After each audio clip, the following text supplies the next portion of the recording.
Head of AP for the debate moderator. This is how it reads. Fox News' Chris Wallace worked hard Wednesday to keep the final presidential debates substantive with tough questions to Hillary Clinton and Donald Trump, but the simplest of queries extracted the biggest headline.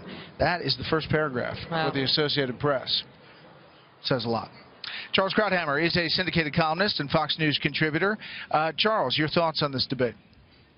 Well, the consensus is right, number one, that Chris Wallace is the big winner. That was the best moderator performance I've ever seen.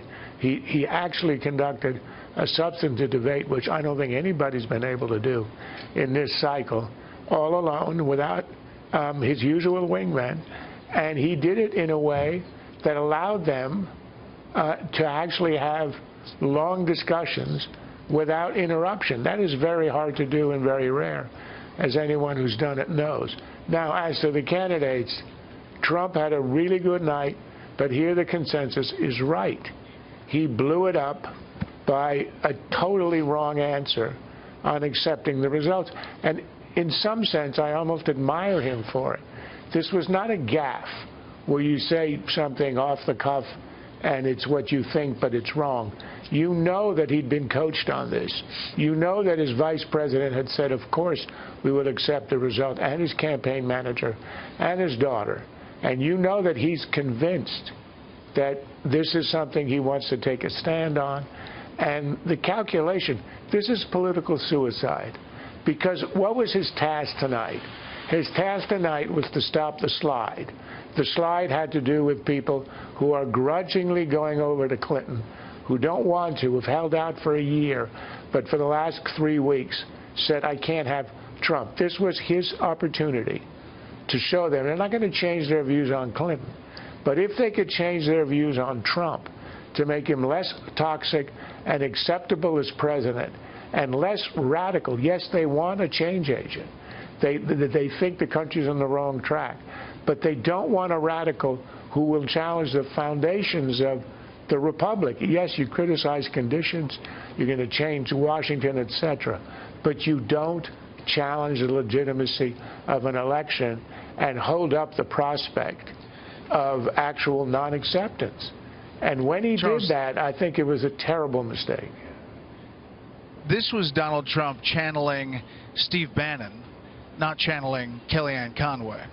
And he, right. Messaging. And the reason it's damaging is because up until then, I thought he was winning the debate. This is the first time and the first debate that he's won on points, on logic, on being able to make a case, on bringing up stuff. And he's had a lot of new material, much of it ignored by the mainstream media over the last 3 weeks. And he got a lot of it in there, especially when he brought up the WikiLeaks stuff.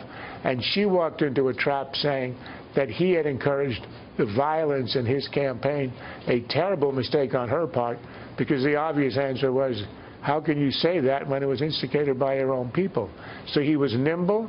He was relaxed. At the beginning, he was so soft-spoken. I thought he should have had a drug test. But he was very calm and contained. There were a lot of interjections which I thought were bad and sort of diminished him on the temperament issue. But until then, I think he could have walked away with a win. And unfortunately, as you read all these headlines, that is not how it's going to be seen. Nobody remembers. Yeah, I'm sorry. Go ahead.